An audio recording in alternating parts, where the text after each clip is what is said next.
कि एगो लइका हमार बा कमाल के ग्रीटिंग नया साल के लुकौले बस्ता में, एगो दखनी लिफाफा में बंद रहे ओके खोलन ही तो भीतरा सुगंध रहे ता कोनो लड़की के लिखल बुझाता। आ शेर ऐसा लिखाई रहे नीचे, हम पढ़नी तो सांस लगनी घींचे। उसे पूछनी कि केकर ई कार्ड ह तो कहल फराड ह, ई पौनी है रास्ता में। एगो लइका हमार बा कमाल के ग्रीटिंग नया साल के लुकौले बस्ता में। खोलनी दूसरा तो लम्हर तूफान रहे, एगो दिल में तीर के निशान रहे। खोलनी दूसरा तो लम्हर तूफान रहे, एगो दिल में तीर के निशान रहे। नीचे लिखा रहे happy new year, I love you friend my dear. हमरा आवे ना 345। नमस्कार, मैं हूं ब्रजेश कुमार सिंह और आप देख रहे हैं बी न्यूज। जैसे कि आप जानते हैं बी न्यूज लगातार देवरिया जनपद के उन होनहारों को दिखाता है जो देवरिया जनपद में कुछ अलग करते हैं या देवरिया जनपद के लिए कुछ खास होते हैं। तो आज मैं मौजूद हूँ देवरिया जनपद के पत्थरदेवा विधानसभा क्षेत्र में। यहाँ एक कवि हैं जो सबके दिलों पर राज करते हैं, क्योंकि भोजपुरी में होगा जो भी उनका कविता होता है भोजपुरी में होता है और इस मिट्टी से जुड़ी होती है। इसी वजह से आज हम उनसे मिलेंगे और उनकी कविताओं को आप तक पहुंचाएंगे।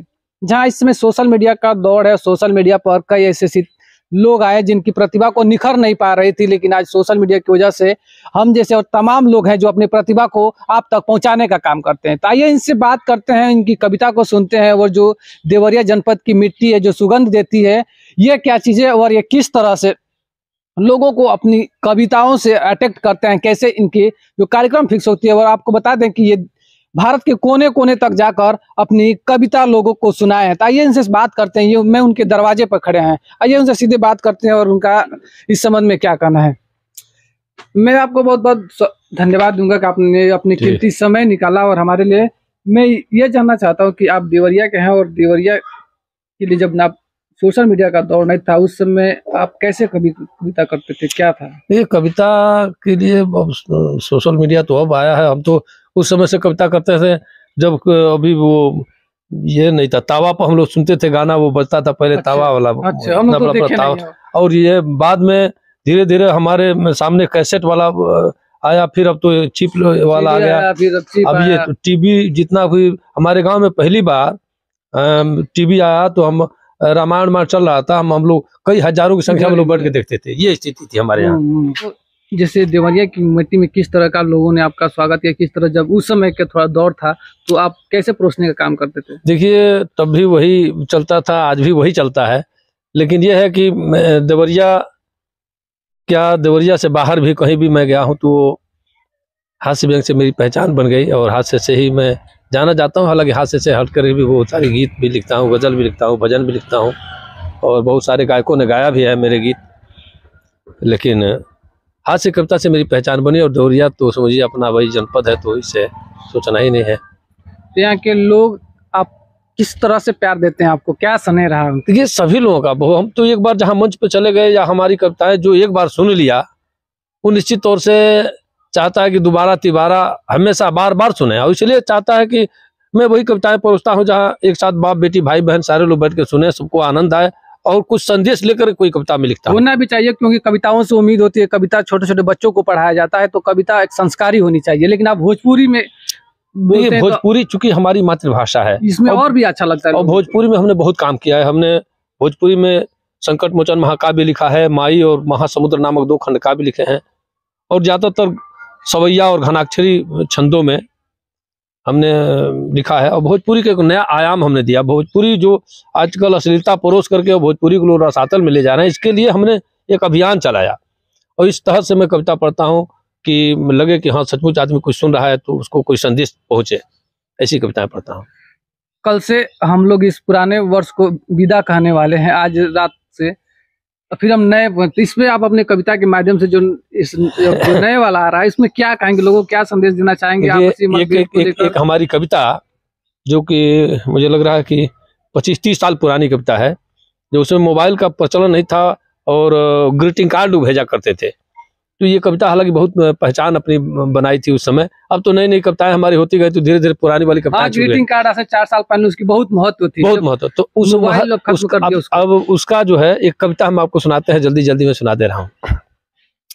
कविता हमने लिखा था, एक रात को पेन ढूंढते समय हमारे भतीजा का झोला हाथ लगा और वही से एक कविता हमने एक लिखी, सीधे से सुनाता। भोजपुरी की बात आई तो सुनिए।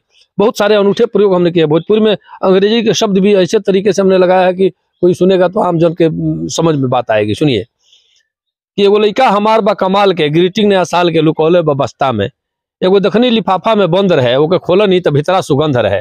ओमे फूल रहे नकली गुलाब के, सेंट रुई में धई रहे दाब के, रहे नाव गाँव सगरो ना पाता, कोनो लड़की के लिखल बुझाता। आ शेर ऐसा लिखाई रहे नीचे, हम पढ़नी तो सांस लगनी घींचे। उसे पूछनी कि केकर ई कार्ड ह, तो कहल फराड ह, ई पौनी है रास्ता में। आ एगो लड़का हमार बा कमाल के, ग्रीटिंग नया साल के लुकौले बा बस्ता में। खोलनी दूसरा तो लम्हर तूफान रहे, एगो दिल में तीर के निशान रहे। खोलनी दूसरा तो लम्हर तूफान रहे, एगो दिल में तीर के निशान रहे। नीचे लिखा रहे happy new year, I love you friend my dear. हमरा आवे ना 3 4 5 में लिख रहे लव फॉर लाइफ। अब चौथा पचवा लिफाफा उघार के लगनी लाइन से पढ़ दिया बार के। देह रात भर बोथल बुखार से, पसेना कपार से, बिहाने गिरल नाश्ता में। एगो लड़का हमार बा कमाल के, ग्रीटिंग नया साल के लुकौले बा बस्ता में। एगो खोलत में कहे आई लव यू, म्यूजिक वाला ग्रीटिंग कार्ड रहे। एगो खोलत में कहे आई लव यू, कुछ बोले ना बंद होकर जब हम तो अचरज से हो गनी पागल, हमारा सगरों से निक हुए लागल। ओके लगनी हम बंद करे खोले, एक के बतिया बार बार बोले। कहनी लड़का हमार होशियार बा, एक बोलल डांटल बेकार बा, एक प्यार के दिमागी बुखार बा, हमार कौन कार बा, ई बुझत सस्ता में। एगो लड़का हमार बा कमाल के, ग्रीटिंग नया साल के लुकौले बा बस्ता में। अब कविता से या आप कविता और प्रेस में कोई खास अंतर नहीं होता कि दोनों की लेखनी उनकी जाने पहचान होती है। तो आज के युवाओं को क्या संदेश देना चाहेंगे कि जो युवा अपने करियर को खराब कर दे रहे हैं इस चक्कर में? देखिए मामला यह है, कुछ तो युवा जो है भटक गए है इस तरह से कि भोजपुरी में जो अश्लीलता जो परोसी जा रही है, कुछ नए नए जो कवि हो रहे हैं, नए नए गायक जो हो रहे हैं, ये अश्लील गीतों की तरफ ज़्यादा रुझान इन लोगों का जा रहा है।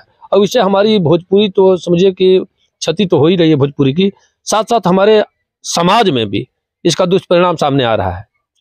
तो हम तो यह संदेश देंगे सभी लोगों से कि अच्छे साहित्य पढ़ें, अच्छे लोगों को सुने, चाहे वो कविता हो, चाहे संगीत हो, गीत हो, सब लोग अपने एक ऐसी मानसिकता के साथ रहे लोग, ताकि हमारे परिवार में उसकी विकृति न हो, किसी प्रकार का वो न हो। सारे भाई बहन सब माता पिता सारे लोग हैं ठीक ठाक से रहें, मिलजुल। अच्छा, आप देवरिया के हैं, और ये मैं जानना चाहता हूँ, हमारे बड़े बुजुर्ग होते हैं, जब बच्चे कुछ अलग करते हैं तो कुछ पहले डांट पड़ती थी, तो क्या आपके पिताजी भी जैसे कि देखिए डांट पड़ती है तो अभी तो डांट की बातें छोड़ दी, अभी समय कैसे कोई, हम तो हमारे ही बच्चे हैं तो हम उस तरह से नहीं पेश आ सकते। हम जितना उसमें आप कविता करते हम कविता करने के लिए समझिए कम से कम तो 50 बार तो पिता मार खाए हैं। हाँ। और डंडा से और जूते से भी समझिए। हमारे पिताजी बहुत स्वागत करते थे, दम के स्वागत करते थे समझिए। कई बार तो यही पर पैर बांध करके हमारा ऊपर करके, और बांस का कोट था बहुत बड़ा, तो उसमें पैर बांध के और लटका दिए थे, उसमें 2-3 घंटे तक नीचे चमगादुर के जैसे। कि गांव में कहीं ना कहीं कला को दबाया जाता है अज्ञानता की। लेकिन अब जितना ही वो हमको प्रताड़ित मारते थे, पीटते थे, यही करते थे कि ये सब मत करो, ये सब लिखो मत, ये बाल बढ़ाने से, ये अंगूठी पहनने से, माला पहनने से, कुछ गाने बजाने से पिताजी को बड़ी चिढ़ थी। और जितना ही वो चिढ़ते थे उतना ही मैं और लिख रहा था, ये समझिए। अब हमारा चूंकि विनोदी प्रवृत्ति था बचपन से ही, अब पिताजी बड़े चिड़चिड़े व्यक्ति थे, तो उनके चलते कुछ और अभी नहीं, हमारा हौसला पस्त नहीं हुआ। जितना ही हमको प्रताड़ित करते थे मैं उतनी और लिखना। आपकी एक कविता सुना गया जो पंडित जी आप स्वयं हैं उन पे बनाए कि यादों को लेकर, थोड़ा सा वो कविता सुनाइए, बहुत सुंदर लगता है। असल में ये कविता जो है अब आपके चैनल के माध्यम से भी लोगों तक पहुंचाना चाहता हूँ। बहुत लोगों को चिढ़ हुई, बहुत लोगों ने ये किया कि ब्राह्मण को तुम ऐसे कर रहे हो वैसे कर रहे हो। बहुत लोगों ने अपने अपने हिसाब से, चूंकि हमारा नाम भी ऐसा है कि बहुत लोग भाषा कहने पर समझते हैं कि मैं मुसलमान हूँ। बहुत प्रेमी भी जुड़ गया साथ में, तो कुछ लोग अपने अपने तरीके से सोचते हैं। अपना तिवारी और ब्राह्मण होने का कोई उसमें हमने जिक्र नहीं किया, लेकिन आज आपके माध्यम से जिक्र इसलिए करना चाहता हूँ कि मूंछों की बात आई, चाहे ये ब्राह्मण की उत्पत्ति की बात आई, तो बहुत वायरल एक अभी आप उसको लोगों के मनोरंजन के लिए पेश किया। जी, हमने तो मनोरंजन के लिए कहा, लोगों को हंसने के लिए कहा, कुछ और लोगों ने इसका कुछ गलत नहीं, जो सही अर्थ निकाले हैं वो लोग भी हैं, लेकिन कुछ लोगों ने गलत अर्थ भी इसका निकाला। हमारे मित्र हैं दरअसल एक यादव जी, तो कभी कभार हम लोग में आपसी इस तरह का वार्ता होता रहता है कि हम हंसी मजाक के तौर पर टाटी का जिक्र किए हैं। हम आपके यही हैं, आपके द्वारा नहीं है, अगर टाटी देखेंगे तो हम कहे अपने कविता में अपना परिचय बताया है कि नाम बादशाह बंसवारी में घोर बात जागी ले रहा था। अब देखिए सामने बांसों का जंगल है, ये है, अब इसी में अपना बसर होता है, चलता है बस। कविता सुना दीजिए थोड़ा सा। कौन सा कह रहे हैं? जो लेकर है पंडित जी वाला, जो उसमें कहे कि देखिए कि बाभन ठाकुर ना कहते तब महंगा मांस बिकाइत ना, चिमनी हट जाता बेतनौलू पी के ढिमिलाइत ना, एबरा हमने के देहात में देखिए हमारे गांव से 1 किलोमीटर पर जा चिमनी बाटे है उनो साइड में 4 बल चिमनी बा लिखने वो कविता के 10 रुपया की झीली चिमनी पे मिली एक बेर मारी 3 घंटा हिली तो कहनी कि बाभन ठाकुर ना खैते तो महंगा मांस बिकाई तना चिमनी हट जाता इतना लोग पी पी के ढिमलाई तना कथा सुन के सरग मिले तो नरके केहू जाई तना नीच कुकर में मर जेते तो कतल बवाल सुनाई तना कुचरा चुगला ना रहते तो सुनल बात भभाई तना मीत मतलबी ना रहते तो धोखा केहू खाई तना सोखा वो झमर जेते तो बरम भूत पुजाई तना आ जनता ना सुने तो केहू गीत भणैती गाई तना। ये तरह से हम कहली भाई कहीं ना कहीं जनता भी तो दोषी बा वो लोग सुनता तो गाओ तना ये तरह गीत लोग। और ये वो था जो पीली वाला था वो कैसा था? आपके जो सारे कविता हैं जो क्योंकि लोग ध्यान से सुनते हैं तो ये तो है कि कविता तो हमको हजारों याद है। भोजपुरी के लोग सुनते हैं, भोजपुरी की माटी के लोग ये सामने आपका कैमरा जा रहा होगा वो वही घर है पांडे बाबा का बीच गांव में है देखिए। अब उन्हीं का कुत्ता है समझिए कि सावन के महीने में पागल हो गया। अब पागल हो गया तो समझिए सैकड़ों लोगों को काटा, उसमें भी कविता बना दी तो उसका हम कविता लिखे। ये होती है कवि की कविता जो है बहुत वायरल कविता। जब तक हमारी वो कविता रही समझिए कि अभी इस समय सोशल प्लेटफॉर्म पर होता तो और आगे गया होता। मुझे लगता है कि 92-93 में कविता हमने लिखा था। और 92-93 घटना है वो सुनिए 2-4 लाइन सुना दे रहा है उसमें। का कहीं हाल बड़ी लमहर बलीला शंकर है सावन में पाने के पीला आदमी हैरान रहे धीरे धीरे आवे टप दाना पीछे से दांत हबकावे अब बकरी बिलारी के बाद कौन बाटे बकरी बिलारी के बाद कौन बाटे रोज दिन 2 गोरुन के काटे मंगरू के सुअर के धैलस खोभारी में भरत की भैंसी के काटी अलघारी में आ कुकुर तेली पर पड़ गल परसो दौड़ी ले गिली छिटा गल सरिसो बुधवे के कटले रहे लखन की गाय के लुका तक फाड़ मंजुआ की माई के। इस तरह से लंबी कविता बाटे। एक बात और बताइए ये जाना जैसे आजकल अब हम जैसे जो नौजवान है वो कविता के प्रति रुझान उनका नहीं है बिल्कुल, एक भी नौजवान नहीं दिख रहे हैं जो कवि, इसके पीछे क्या रीजन है आपका? देखिए ये ऐसा कुछ नहीं है, रुझान है कुछ लोगों का कहेंगे कि कविता सचमुच कहिए तो ये गॉड गिफ्टेड है, प्रकृति प्रदत्त है। इसमें कोई चाह करके भी कोई कहीं चाहे कि कोई पाठशाला हो चाहे कुछ ऐसा हो कि जिसे आदमी सिखा दे बना दे तो कवि हो जाएगा, ऐसा मैं नहीं मानता हूँ। हमको प्रकृति ने जो दिया है तो स्वतः मुझे जानकारी है कि हम कविता लिखने का हुनर जिसके अंदर आ जाए तो हजारों लाखों में होते हैं। ये जरूर नहीं कि बच्चों में भी नए लोगों में भी आ सकता है, ये बुजुर्ग है उनमें अभी तमाम नए चेहरे हैं। मैं देख रहा हूँ मंचों पर मिल रहे हैं लोग, हमारे टीवी चैनलों से पर मुलाकात हो रही है तो नए लोगों में भी उत्साह है, अच्छे लिख रहे हैं, बढ़िया लिख रहे हैं लोग। अभी है कि कोई ये कहीं सिखाया नहीं जाता कहीं बताया नहीं जाता है, आदमी उसके अंदर हुनर हो गई तो भाई चलिए संवरता है। हम आप जानना चाहेंगे कि आपके यहाँ शायद संग्रहालय आप रखे हैं अपने पूरे जहाँ जहाँ सम्मानित हुआ बड़ा कितने प्रोग्राम अभी तक आपने अपने जीवन में? देखिए प्रोग्राम तो मुझे लगता है कि हमको लग रहा है कि छोटे बड़े 10,000 से कम हम कार्यक्रम नहीं किए होंगे। 10,000 तक? हाँ इससे कम कार्यक्रम नहीं किए होंगे। एक साल 365 दिनों का होता है उसमें आपने 10,000 कार्यक्रम कर दिए। आइए हम दिखाते हैं इसमें, आइए दिखा जाए आपका क्या क्या है इसमें। बहुत सारे आप हम दिखाएंगे आपको। देखिए ये के बाहर तक का ये जो है इसमें है, ये इनकी पूजा घर है तो आप जो तो आइए कोई बात नहीं। ये है इनकी, ये आपकी सारे चीज सम्मानित की आपको वो सम्मानित देखा है जो आपको पहली बार मिली थी और जो खुशी का अनुभव हुआ था? देखिए मुझे तो लगता है कि पहली बार जो आपको मिली थी, पहले देखिए ये है, ये एक है पुराना है ये, अच्छे तरह की है, सस्ती जी। ये है 2008 में मिला था, ये